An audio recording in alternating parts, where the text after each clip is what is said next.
Okay, Charlotte's Web, Chapter 19, The Egg Sac. The next morning, when the first light came into the sky and the sparrows stirred in the trees, when the cows rattled their chains and the roosters crowed and the early automobiles went whispering along the road, Wilbur woke and looked for Charlotte.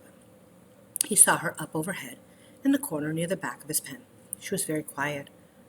Her 8 legs were spread wide. She seemed to have shrunk during the night. Next to her, attached to the ceiling, Wilbur saw a curious object. It was a sort of sack or cocoon. It was peach-colored and looked as though it were made of cotton candy. "Are you awake, Charlotte?" he said softly. "Yes," came the answer. "What is that nifty little thing? Did you make it?" "I did indeed," replied Charlotte in a weak voice. "Is it a plaything?" "Plaything? I should say not. It is my egg sac, my magnum opus." "I don't know what magnum opus is," said Wilbur. "That's Latin," explained Charlotte. "It means great work. This egg sac is my great work, the finest thing I have ever made." "What's inside it?" asked Wilbur. "Eggs? 514 of them," she replied. 514? Said Wilbur. "You're kidding." "No, I'm not. I counted them. I got started counting, so I kept on, just to keep my mind occupied." "It's a perfectly beautiful little egg sac," said Wilbur, feeling as happy as though he had constructed it himself. "Yes, it is pretty," replied Charlotte, patting the sack with her 2 front legs. "Anyway, I can guarantee that it is strong. It is made out of the toughest material I have. It is also waterproof. The eggs are inside and will be warm and dry."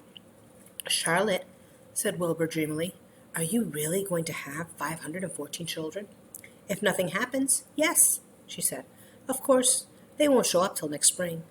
Wilbur noticed that Charlotte's voice sounded sad. "What makes you sound so downhearted? I should think you'd be terribly happy about this." "Oh, don't pay any attention to me," said Charlotte. "I just don't have much pep anymore. I guess I feel sad because I won't see my children." "What do you mean you won't see your children? Of course you will. We'll all see them. It's going to be simply wonderful next spring in the barn cellar, with 514 baby spiders running around all over the place, and the geese will have a new set of goslings, and the sheep will have their new lambs." "Maybe," said Charlotte quietly. "However, I have a feeling I'm not going to see the results of last night's efforts. I don't feel good at all. I think I'm languishing, to tell you the truth." Wilbur didn't understand the word languish, and he hated to bother Charlotte by asking her to explain. But he was so worried, he felt he had to. "What does languishing mean?" "It means I'm slowing up, feeling my age. I'm not young anymore, Wilbur. But I don't want you to worry about me. This is your big day today. Look at my web. Doesn't it show up well with the dew on it?"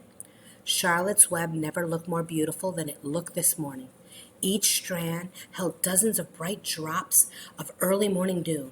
The light from the east struck it and made it all plain and clear. It was a perfect piece of designing and building. In another hour or two, a steady stream of people would pass by admiring it and reading it and looking at Wilbur and marveling at the miracle.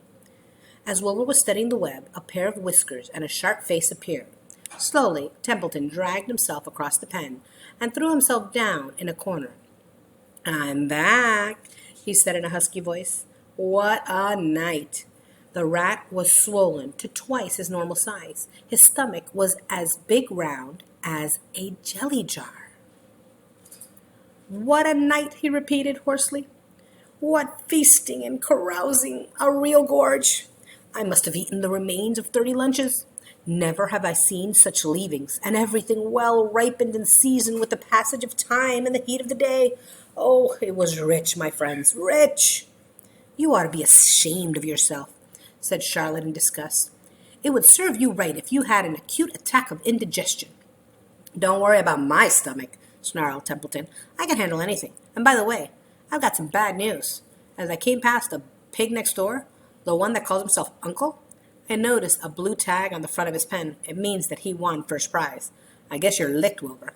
You might as well relax. Nobody's going to hang on any medal on you. Furthermore, I wouldn't be surprised if Zuckerman changes his mind about you. Wait till he gets a hankering for some fresh pork, smoked ham, and crisp bacon.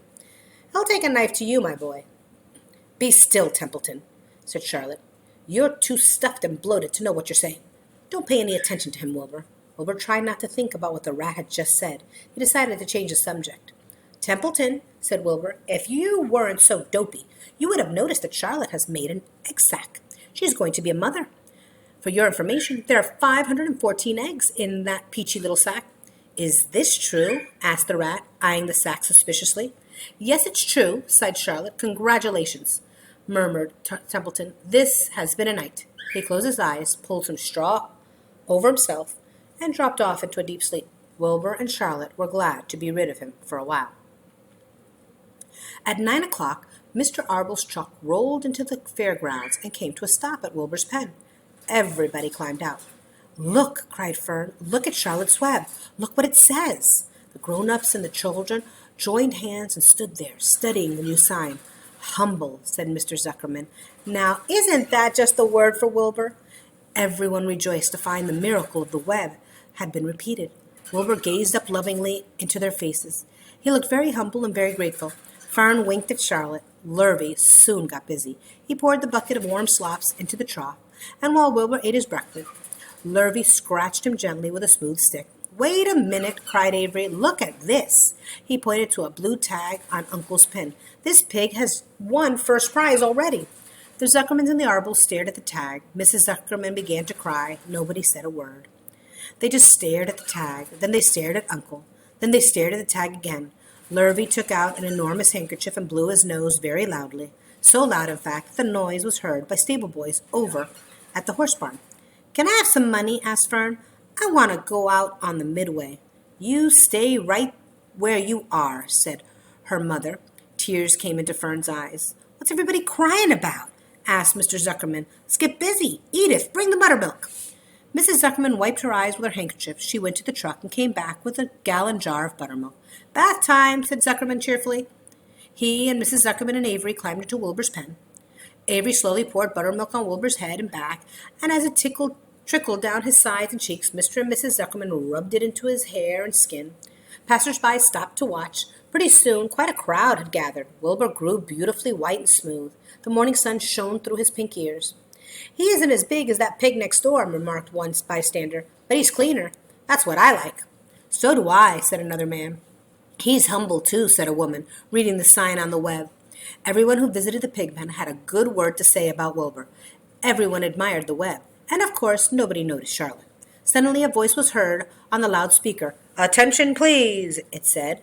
"Will Mr. Homer Zuckerman bring his famous pig to the judge's booth in front of the grandstand? A special award will be made there in 20 minutes. Everyone is invited to attend. Crate your pig, please, Mr. Zuckerman, and report to the judge's booth promptly." For a moment after this announcement, the Arbels and the Zuckermans were unable to speak or move. Then Avery picked a handful of straw and threw it high in the air and gave a loud yell. The straw fluttered down like confetti into Fern's hair. Mr. Zuckerman hugged Mrs. Zuckerman. Mr. Arbel kissed Mrs. Arbel. Avery kissed Wilbur. Lurvy shook hands with everybody. Fern hugged her mother. Avery hugged Fern. Mrs. Arbel hugged Mrs. Zuckerman. Up overhead, in the shadows of the ceiling, Charlotte crouched unseen, her front legs encircling her egg sac. Her heart was not beating as strongly as usual, and she felt weary and old. But she was sure at last that she had saved Wilbur's life, and she felt peaceful and content. "We have no time to lose," shouted Mr. Zuckerman. "Lurvy, help with the crate." "Can I have some money?" asked Fern.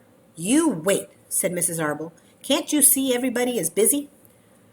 "Put that empty buttermilk jar in the truck," commanded Mr. Arbel. Avery grabbed the jar and rushed to the truck. "Does my hair look all right?" asked Mrs. Zuckerman. "Looks fine," snapped Mr. Zuckerman as he and Lurvy set the crate down in front of Wilbur. "You didn't even look at my hair," said Mrs. Zuckerman. "You're all fine, Edith," said Mrs. Arbel. "Just keep calm." Templeton slept in the straw, heard the commotion, and awoke. He didn't know exactly what was going on, but when he saw the men shoving Wilbur into the crate, he made up his mind to go along. He watched his chance, and then, when no one was looking, he crept into the crate and buried himself in the straw at the bottom. "All ready, boys?" cried Mr. Zuckerman. "Let's go." He and Mr. Arbel and Lurvy and Avery grabbed the crate, boosted up over the side of the pen, and up into the truck. Fern jumped aboard and sat on top of the crate. She still had straw in her hair and looked very pretty and excited. Mr. Arble started the motor. Everyone climbed in, and off they drove to the judge's booth in front of the grandstand. As they passed the Ferris wheel, Fern gazed up at it and wished she were in the topmost cart with Henry Fussy at her side.